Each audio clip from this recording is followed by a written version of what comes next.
How's it going, guys? I'm here in the gym and it just happens to be empty this morning, so I figured that I would film a workout, the same chest workout I use to be able to bench 3 plates. So here we go. We're going to start with bench. I'm actually doing heavy singles today, so we may climb as high as 3 plates, but like I said, it's an empty gym. I may not want to die, but yeah, so here we go. I've warmed up. I'm about to get started on the bench. We're going to start with our first set of 135, and I usually will go about 8 reps on this first climbing set, and then I'll go like 3, and then 2, and then 1, as many singles as I plan to do. That's kind of the method that Hafthor Bjornsson used when he broke the world record deadlift, and it's always worked pretty well for me. So we're going to start with 135 by 8. So here we go.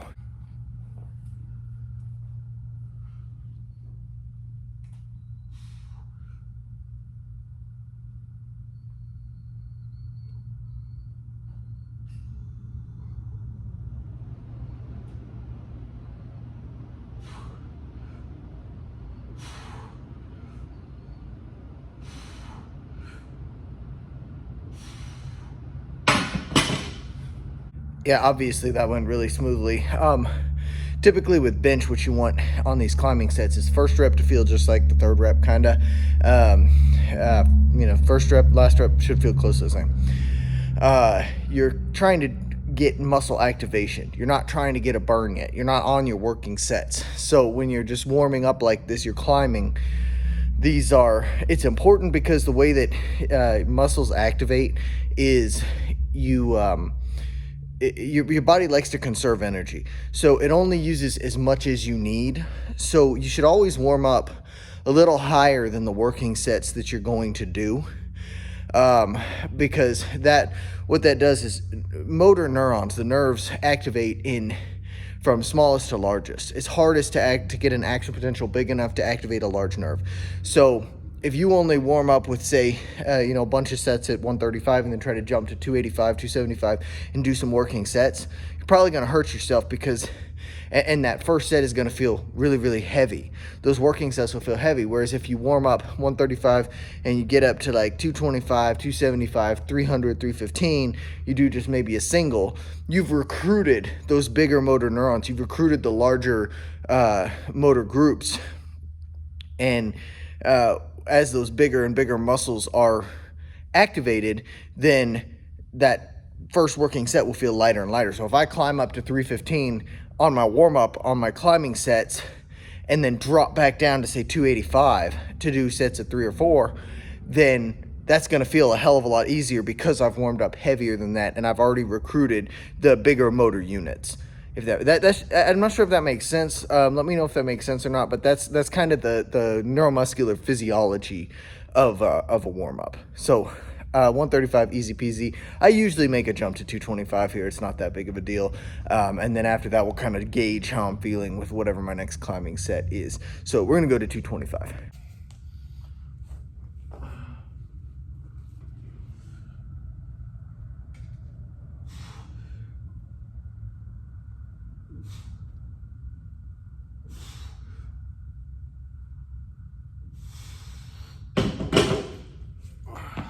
So 225, no big deal.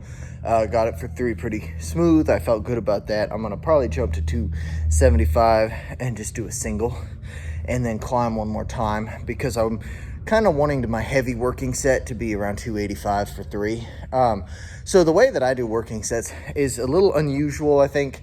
A lot of people will do, 3 sets of 8, or like the Texas method, 5x5, or 3x3. And I used to train like that, and it worked okay. For me in particular, I really like to go all out on every working set. And if you do that, you go as heavy as you can to get that, that 8 piece, then your second set just isn't going to be as good, and it's not going to feel right, and you're at a higher potential for injury.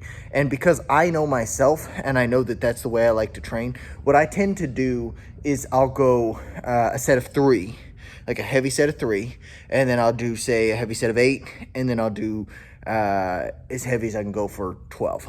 And sometimes that means that I got to put the ego on pause a little bit. So if I do a heavy 3 at like 285 and that's all I can do, then I'll probably have to drop to like 245 to do my set of 8, and then like maybe even as low as 200 225 to do my set of 12.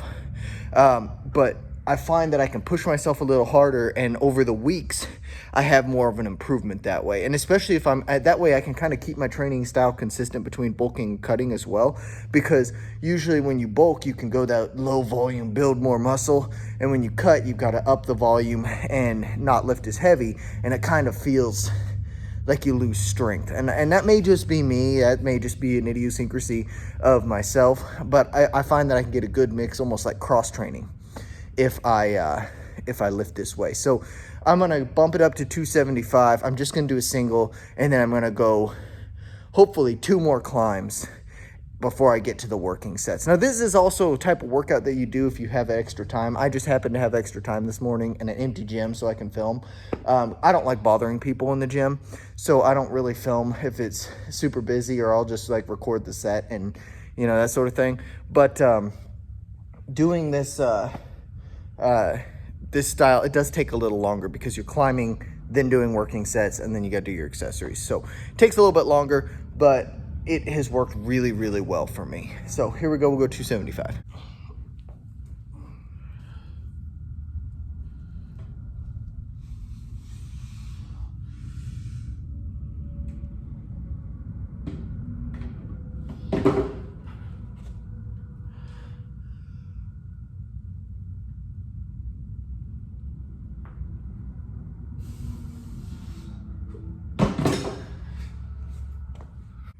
So when you're doing bench press, there's a lot of details that matter a lot, and I left that in at the start of that last rep because I didn't slide far enough down on the bench, and so I unracked, and then I had to re-rack, and then I had to unrack again, and that absolutely made that rep much harder than it needed to be. I probably could have set it back down, waited another minute. There's kind of a positive negative to that. If you set it back down and wait another minute, you kind of let your muscles cool off a little bit. And if you're on your climbing, then you don't necessarily want that to happen. On the other hand, it makes it feel much heavier when you have to unrack, re-rack, unrack, re-rack. You wouldn't believe, like I always say, it's about a half rep difference, you know, if someone gives you a lift off. So if you're doing something for reps, you can kind of steal 1 extra rep, or at least half another rep, by having somebody lift that bar off for you. That unrack is no joke, especially as you get into heavier weights, but it still felt just fine. I'm gonna climb up to 300 and see what I feel like before I attempt 3 plates with no spotter. It has to feel good. Like 3 plates with no spotter isn't really that big of a deal for me, except that I've just been on a cut, and so I want to feel really good about 300. And if it feels iffy in any way, then I'm not even gonna touch 315. But you know, one big thing, the details are important on bench press. Like I said, so there's some details like wrapping up your wrists. I have found that if I wrap my wrists up over 200 pounds, I tend to perform better. I've gotten 315 pretty easily without wrist wraps when I was on a bulk, and I've done it on a cut, not easily, but I got it with no wrist wraps. But it's kind of like knee wraps and belting up on a squat or a deadlift. The earlier you do that, the more uniform your reps look and the more stress it takes off your structure. And I'm a firm believer that you want all your reps to look the same. So I'll kind of do like 1 plate, maybe 2 plates on squat and deadlift without a belt, without knee wraps. But when I get to 3 plates and above, even though I don't technically need it till I get above 4 plates, I always use it. And the same goes for bench. Like I'll wrap up my wrists at 2 plates, even though I could throw that up pretty easily with no wrist wraps. But details make a difference. And by the way, my favorite detail is the music that you listen to while you lift. For me, I like Rob Bailey, Jonathan Young, Peyton Parrish, that sort of vibe. It's crazy that Rob Bailey, you know, he's married to Dana Lynn Bailey, the Miss Olympia multiple times, but that dude can make some mean lifting music. I tell you what, go look at Outwork, Hungry, Beast. Those are just great songs. So I 100% recommend. So this break's about over. We're gonna go get 300.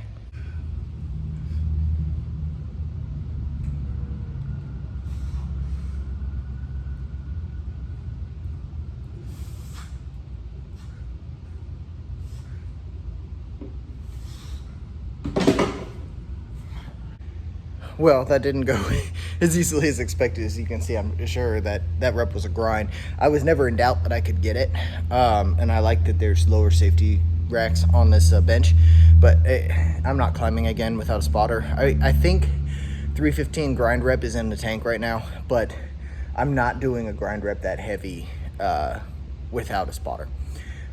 So I've dropped the weight back to 285, and we're gonna go for a set of 3, and then my plan is to go to 245 for 8, and then hopefully 225 for 12. We'll see how my chest feels after the 245, because I tell you what, when you do that higher volume pause bench press, it absolutely murders your chest. So we'll go 3 here, and then 8, and then 12 at whatever weight it ends up being. One thing to remember when you're doing stuff like this is the weight. You can't let the weight matter. You can't compare yourself to people you see online, to yourself. Another day where maybe you were better rested, better fed. Like today, it's in the morning. I usually work out after work, and right now it's 9 o'clock in the morning because I had a couple cancellations in the morning, and so I'm getting my workout in now. This is off schedule for me, so I don't know that I'm going to feel as strong as I would if I'd eaten 3, maybe 4 times. So if this 3 rep comes to a screeching halt and I only get 2, that's okay. I'm still going to drop the weight and get the volume in, get the reps in. And what really matters with this is you get those quality reps with a good weight, and you feel that burn, and you know that you did the best that you had in the tank.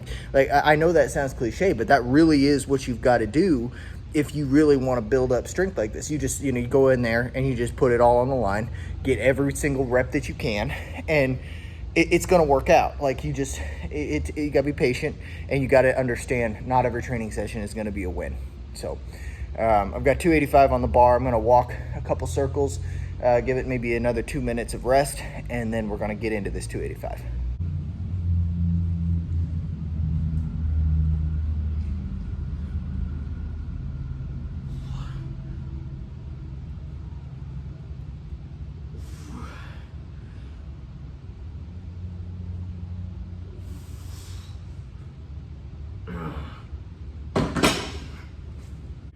Well, like I expected, or suspected, I should say, that didn't really go as planned. Got 2 reps at 285. It's okay. That was all I had in the tank. Probably with the spotter, I would have tried another, but I don't think I would have got it. We got 245 on the bar now. I'm gonna go for a set of 8, and then we'll see what happens with that, and that'll tell me where I need to drop to for a set of 12, and then we'll go ahead and start with accessories. So let's go ahead and see what 245 looks like, and I'll see you on the other side.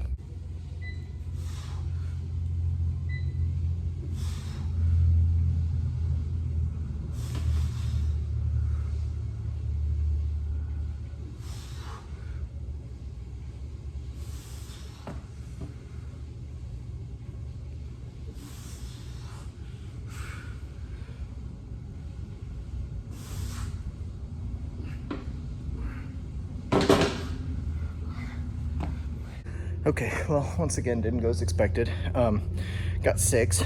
As I said, I suspect it's probably because I haven't eaten as much today as I typically do. But then there's also just off days. And to be fully transparent, when something like this happens and I'm recording it, it crosses my mind to just not post that, because it's like, dang, what will people think, But at the end of the day, like, I think there's, in the fitness world especially, there's just so much fakery of, they'll show you the good reps, they never show you the bad training days, they never show you the, the times where it gets brutal and they're, they start to regress a little bit, or just, the days where you're not feeling as good. They don't show you that. They show you the highlights and, the airbrush photos and all that. And so I think it's important to have some reality to it, and the reality is not every training day is a good training day. This is a good training day, by the way. Just because I'm not able to hit as many reps as I was hoping to is fine. I've got a massive chest pump right now, and I feel really good. So we're gonna go. I dropped it to 205. I was hoping for 225 for 12, but we'll go 205. And I don't know that I'll get 12. I'm gonna aim for 12. But again, on that one, I set it up wrong, and I was slid too far up the bench, and I kept hitting the racks. You may have seen about rep 3, I scooted down the bench, and that right there is a killer for your set anyway. But I mean, that's not an excuse. It's just like I'm getting used to these benches. Because this is a new gym. I've been here a couple of weeks. Well, let's see, maybe about a month now. But it still is weird because like when you pen, you have a certain spot you pen, and every time you switch gyms, that gets different. But at any rate, you know, just not feeling strong today, and that's okay. I'm gonna go out there, get those reps, and then we'll get into some accessories. Hopefully we can get 12 of these. Let's take a look.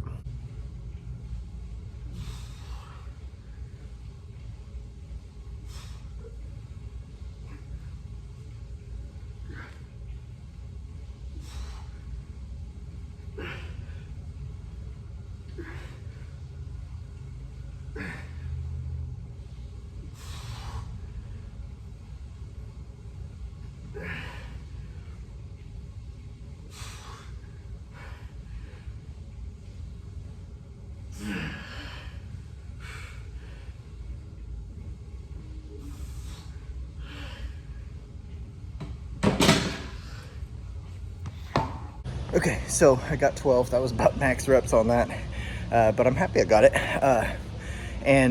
So I usually do 3 different pressing movements, benches being one of them. And then I'll do incline dumbbells, and then I have a chest press machine over here that I really like, and I'm hoping I'll get to a point where I can show you that real quick before this gym gets too busy. A couple people already showed up, so but I'm gonna go ahead over and do the incline press first, mostly because that one is a little harder. There's more stabilizers involved. I like doing it with dumbbells, just to work on the stabilizers, get that whole rotator cuff involved, get a little bit more shoulder, and it's a great accessory. It's probably my favorite accessory for bench. It used to be the only pressing accessory I did, and then I figured out I could do burnouts on this chest press with a really deep stretch, and so I do that now. But I'm gonna show you these dumbbells. I think now with accessories, what I usually do is 3 sets, and I give the range 8 to 12, and you can do whatever you want within that range. I'm gonna start with 80s and just kind of see what that feels like. I usually try to keep it all the same weight too, because I'm really going for stretch and burn rather than trying to throw a big weight on these accessories. So we'll start with 80s, let's just see what it looks like, and we'll do 3 sets.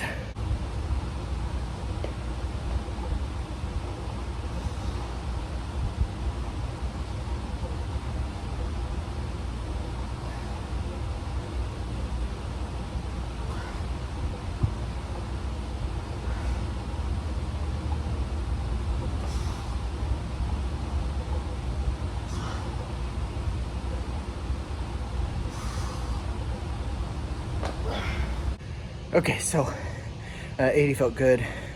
I'm gonna go ahead and do 2 more sets with it. I won't bother recording them, they're just accessories, but really important 2 things on that particular press, the incline dumbbell press and just flat dumbbell press. 2 things to focus on: touch your chest with it, get that big deep stretch. That's the biggest thing with incline. Make sure you're getting a big deep stretch across your chest. That's part of why you don't want to go with too much weight, because you don't want to pop that tendon from your pec major, but at the same time, you want to get heavy enough that you get a nice pump. The other thing is, you want that 45 degrees. You don't want to flare like that. If you're out here flaring, you're wrong. You're at risk for a pec tear. You want to be down at 45 degrees. You know what I'm saying? 45 degrees is perfect. The perfect spot. Your shoulder likes that. This is if you're at 45 degrees and out here, we're not. Here, let me see. This is easier to see. Right there, that's in the plane of scaption. That's where your shoulder blade and your humerus work together the best, and everything glides a lot more smoothly. You won't impinge yourself. I can't tell you how many times when I worked in the hospital and when I'm working in home health, people have had these impingement issues just from like painting and training in the gym. They're athletes, they're whatever they happen to be, they cause themselves shoulder issues from improper positioning of their shoulder.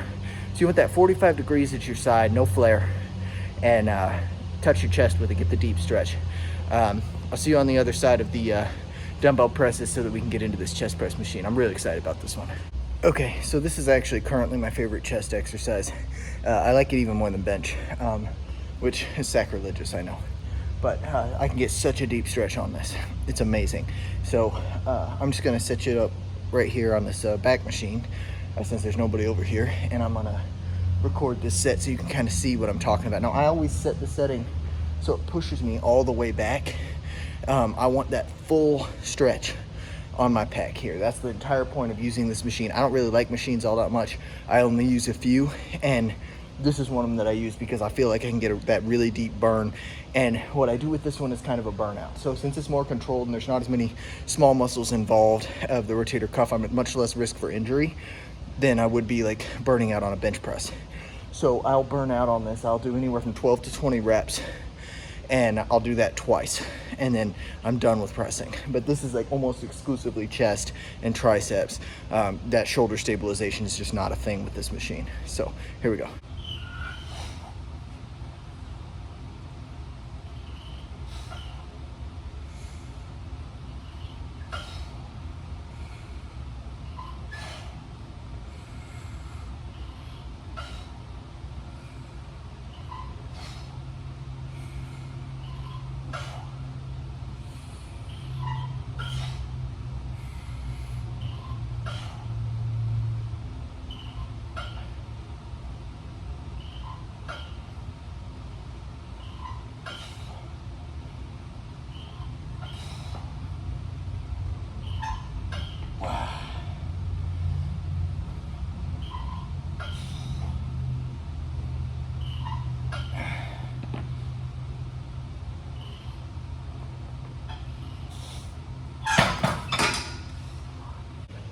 Now, one thing to stress on a machine like this and on all pressing movements is that slow eccentric motion. So when I'm coming back, you can see I'm going slowly.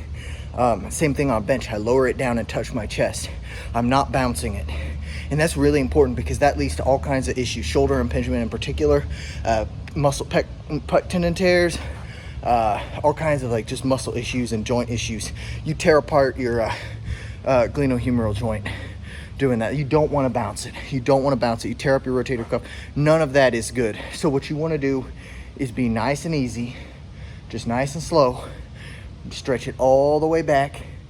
You can even pause if you want to. I'm not technically on this one. I'm just keeping it steady, going in, out. But you can see I'm breathing out and exploding forward.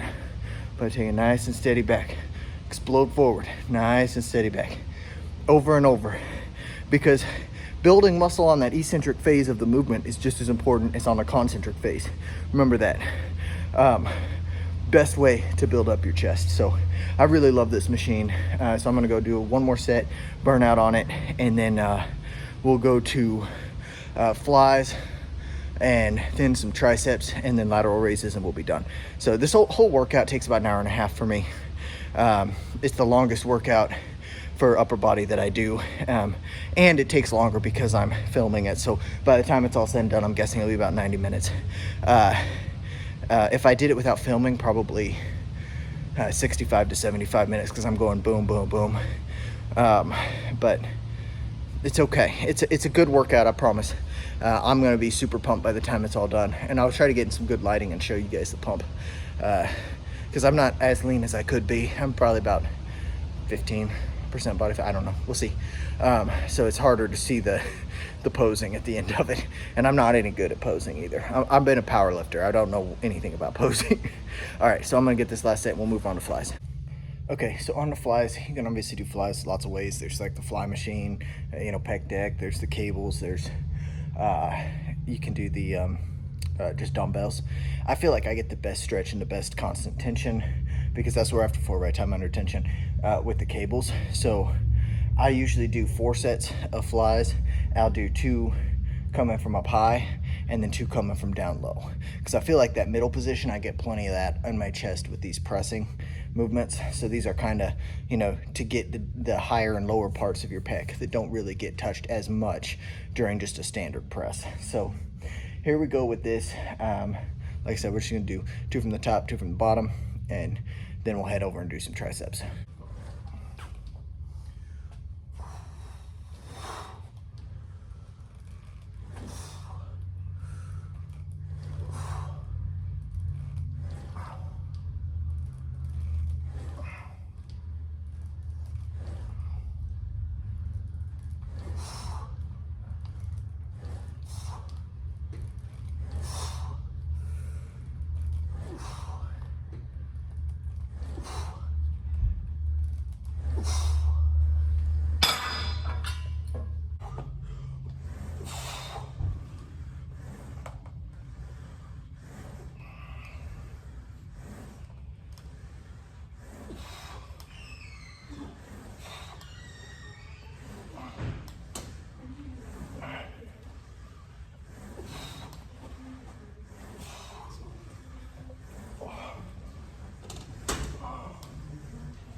Okay, so leaving a few reps in reserve on those, but let's get to triceps. I'm running out of time.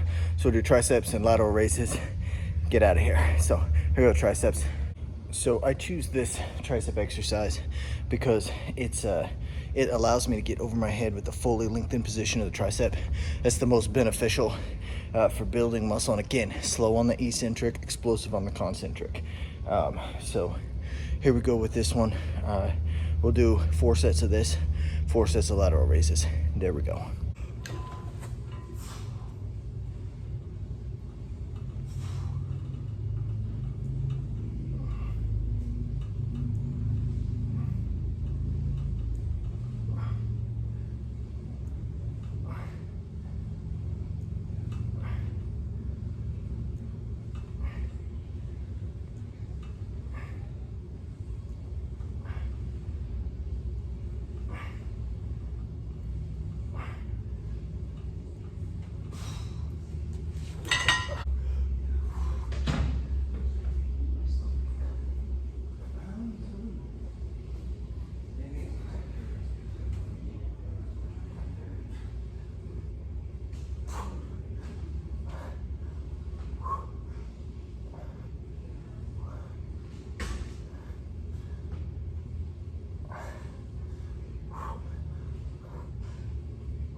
Yeah, so like I said, I can't really pose very well, but you know, it feels good to have muscles pumped up. I think it looks good, at least for me. I like that one. The delt decides to pop up. But yeah, so really the biggest thing to take away, you know, other than like here's the exercises, here's the reps and sets that I'm doing to get that 3 plates on bench, is to remember that you can't let the weight be the only thing that matters. You go in there wanting to bench 3 plates, that's great, but you got to understand that it's a process, even for people that are on gear. And a lot of people that are natural just will never get to 3 plates just genetically, is what I understand. I would never say not to try, but I guess that is the case for some people. But just remember, it's a process. Like, you've got to be dedicated, you got to eat enough, you got to put on the weight. I had to get up to about 180 before I could do it. And that's not to say everybody would have to. If you got great genetics, that won't matter. But you know, you got to put on some size, you got to put on some strength, you got to build a good structural base with that higher volume stuff. So you know, just trust the process, be patient, do your workouts, eat your food, and do your cardio. Always do your cardio. Too important to miss. Your heart's your most important muscle. So if you like this video, give it a thumbs up, share it, subscribe, and I will see you in the next one. Bye.